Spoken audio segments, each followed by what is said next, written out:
This episode's gonna be a bit of a fourth wall breaker.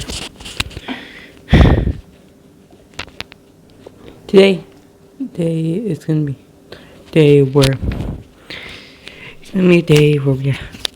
where me and Dave will have a long chat. Also, so I don't know how the camera came back. Must have been a glitch.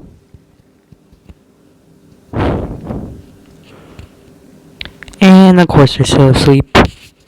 Because they're always asleep. Now, excuse me. Continue breaking the fourth wall. Just put them.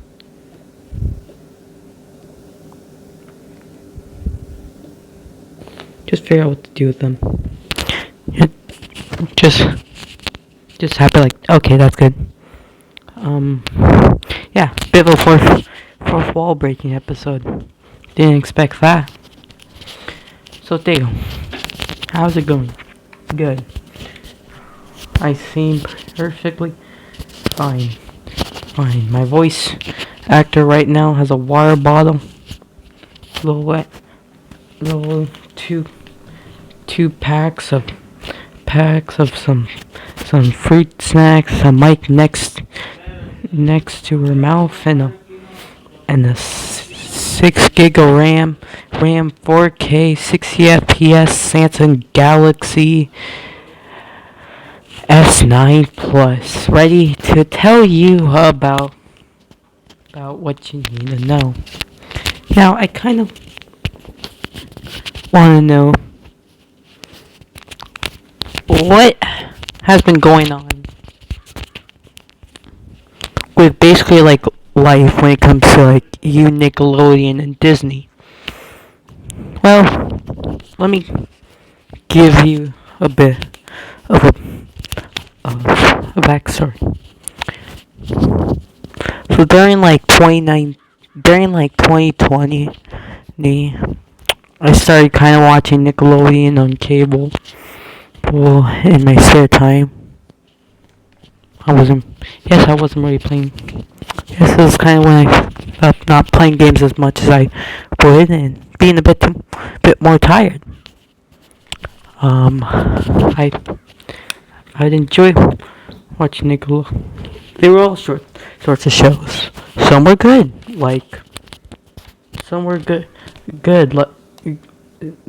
There's of course SpongeBob, a classic, been around since the late 90s.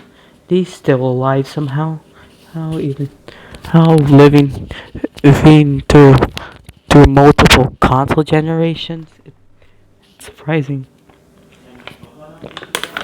And of course, there's the Loud House that came out in 2016. Managed to kind of bring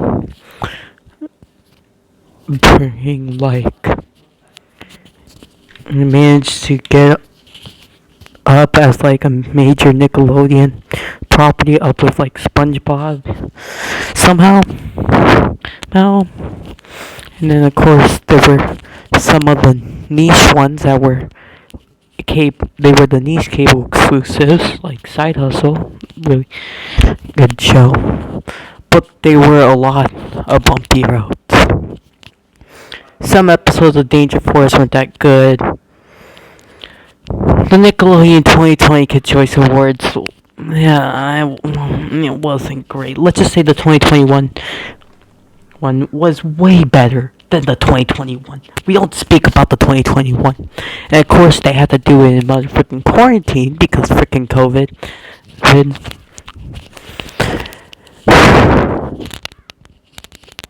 But overall, it was an okay experience. Although I wish I was watching Amphibia instead of motherfucking Unfiltered, because Unfiltered is the worst thing the human eye has ever needed to absorb from Nickelodeon airwaves. I'm guessing. I'm not saying that Nickelodeon's bad. I'm just saying it was a bit of a bumpy road. But the final nail in the coffin that made me question my Nickelodeon habits was kind of me discovering Paramount Plus. Because when I first got Paramount Plus, I before that, I'd missed certain episodes of shows I liked. So I was excited that Nickelodeon had their own platform to put all their crap on. But turns out, when I logged on to Paramount Plus and went through the Nickelodeon list, I kind of got disappointed. And without really proper way, because cable freaking sucks. You can't get anything right. It's kind of hard to rewatch episodes. It's $200. It contains ads. You can't pick what you want, but that's what unlike a digital age. I'm looking at you, Disney Plus and Netflix and Hulu and whatever else and whatever streaming service you want to insert in this very moment.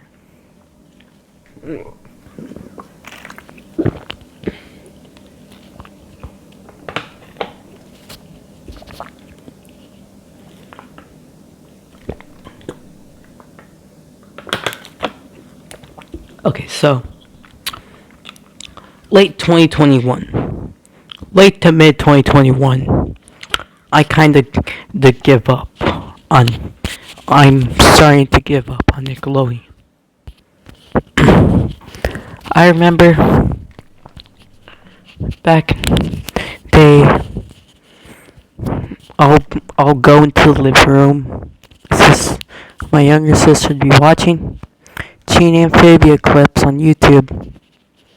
I would just sit there, lay down, and watch them. And this was kind of the early era. I remember watching the last few episodes actually when they release around like late May of 2021.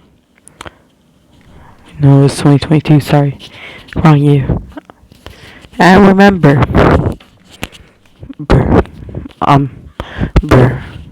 that during the last few days of school, I'd basically be in like my own tiny area, just kind of daydreaming about Amphibia. It was lovely. And right after that, it was the Ghost in Molly McGee. That would be the show I would walk in on and just watch. I kind of remember during midsummer talking about Amphibia a lot and how I would watch every episode of it.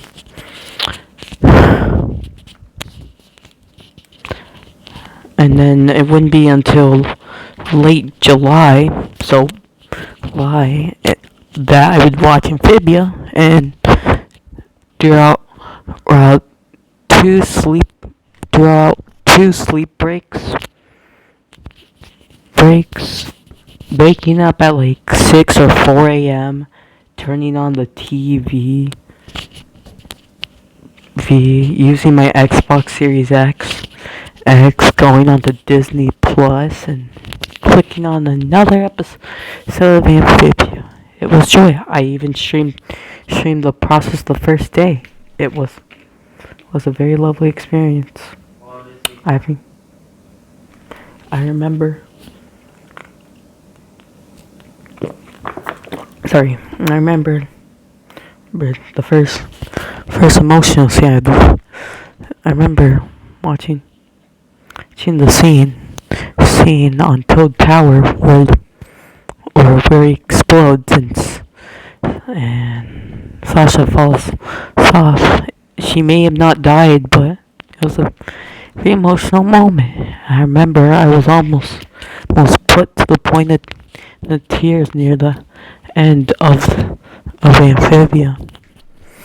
wait, and then I remember, and then after that I had the first week of school, and then that weekend I illegally watched every single Ghost of Molly McGee, and now all 20 of them are legally available on Disney Plus.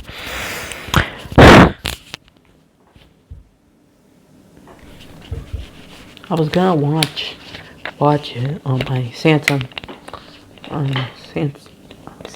Plasma TV, but I wasn't able to get through all of it because guess what? Since it wasn't at my house and I would go there every weekend or every other weekend depending on what happens, then I ended up not being able to watch it, which is kind of also why I screen. Not only because of that, but I learned to kind of love plasma screens for their pixel art aesthetics and having certain colors look better on them than they do on, say, an LCD screen. Which to me, LCD screens have nothing unique. Like, yes, it may not look as pixelated, but also the fact that everything looks like pixel on a plasma TV. I feel like plasma screens have their own personalities. Of course, though, they have their own personality. LCD screens have nothing to them, and OLED screens are obviously superior. But there's a charm to plasma TVs that make them just so much better than mother frickin' LCD screens. Like, plasma screens, they're so lovely.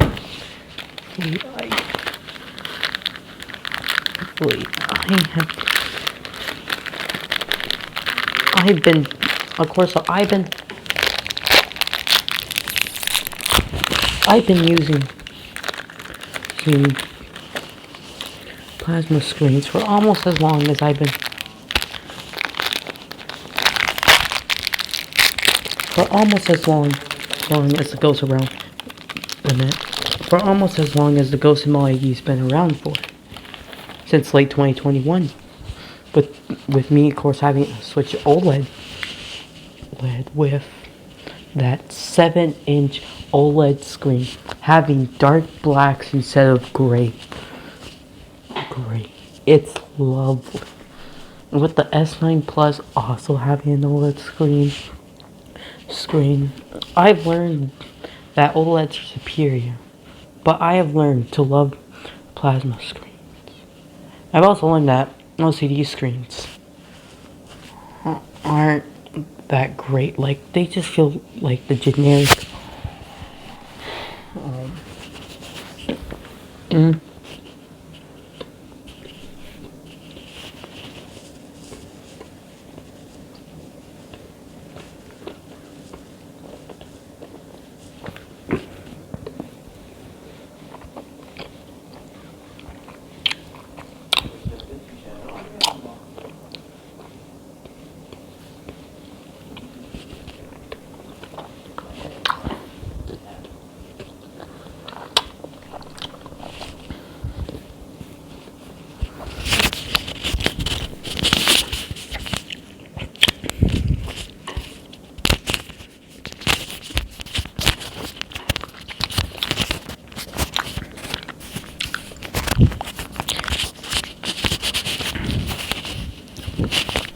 Sorry, I said that would be kind of a fourth wall breaking one.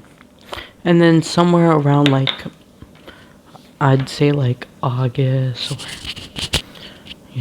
September. I'd say around like late August, September, early October. I watched Bluey and kind of enjoyed it for the. I think it's childish and kind of enjoy it for kind of how bright it is, consider kind of how like bright and joyful it is. Of course, not as much as say the Ghost of Molly McGee, but it kind of has a positive feeling where you're like, this is so great. How could it be hated? Which is a feeling you don't get from Amphibia because most people actually kind of most fans kind of hate Amphibia because usually how they have it. Of course, Bluey's a universal monstrosity of pure capitalism. Unlike, say, Amphibia is kind of the exact opposite of that. It's kind of niche. Some people don't like how season 1 is just filler. Niche show of 33% filler. Where it kind of makes sense why some people hate on it.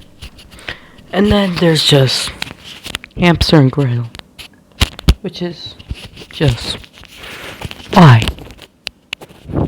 it feels like it's like Paw Patrol in the same way how something happens, they solve it. End of story.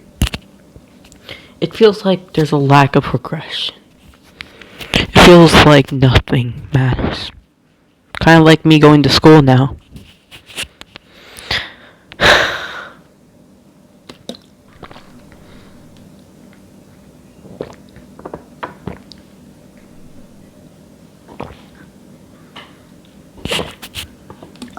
Do you ever use an illegal website at 4 a.m.? Are you referring to that one time you illegally watched a Ghost of Molly? Yes, I am.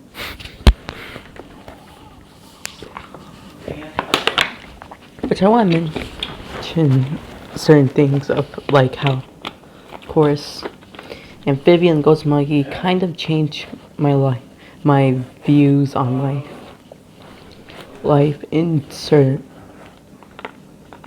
ways.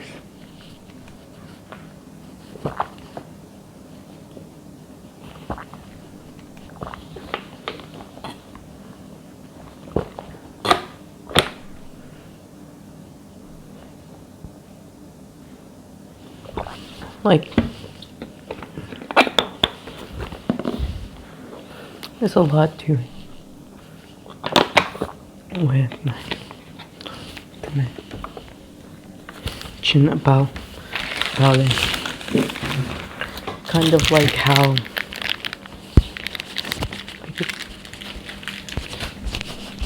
a lot of views in my life were kind of changed by it.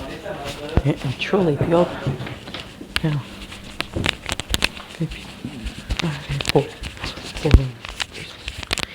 effect this past year since in one.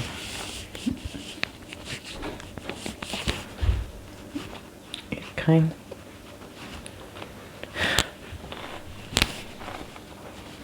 to wait for the people in the background to get out.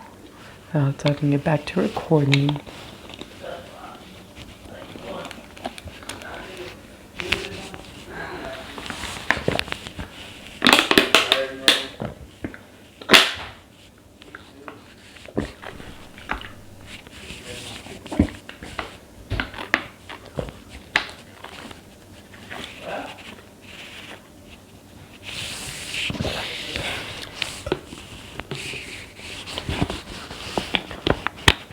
Do you ever just forget where your toothbrush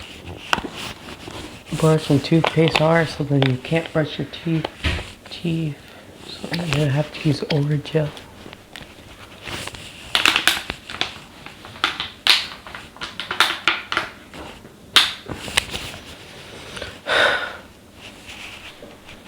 So I'll wait for the people to get out. Okay, let me talk. I'm waiting. Baby and Ghost Monkey changed a lot of these. views on me, a view how I view myself, how I view women, how I kind of view Nickelodeon and cable, and of course, I kind of a bit about myself. I realize kind of who I want to be and how I kind of want people to see me. Except I feel like that some people don't see me the way how I see myself. It's a hard thing with life, Dale. Some people will still be stuck at the same angles. Some people will. Some won't understand you or your ways. It's just a vague thing that kind of affects you. You're right. Of course you are. Of course someone who understands where I'm coming from. The truth is mic muted. Great, pause it. Yeah, I need to check if I actually muted my mic. Okay, I checked if my mic was muted. I was muted. Okay. Yeah. And of course, some people still don't know some people still don't know the truth about about how I see myself. Some people don't know anything about this.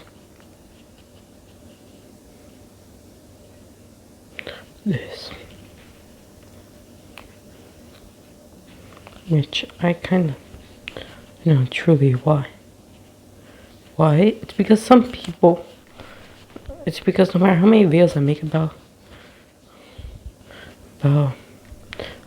some people it's just that I feel like sometimes people don't care to watch my content. I don't know if I'm just not entertaining or people are just busy or what, but it's unfortunate.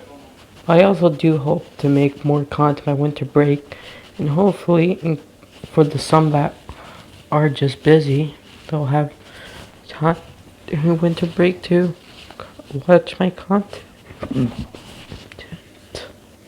It makes me feel much better, especially if they take the time on a video to comment and to say something. Because at least by doing that, I know that someone gives a frick. It's true. I love everything about that. Yeah.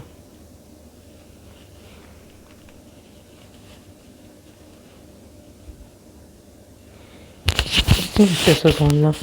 Yeah, I think that this is long enough. One more. It's another episode of TOCA Life 4 in a Cabin. We recorded 6 more, and then we'll have a special full season finale for episode 10.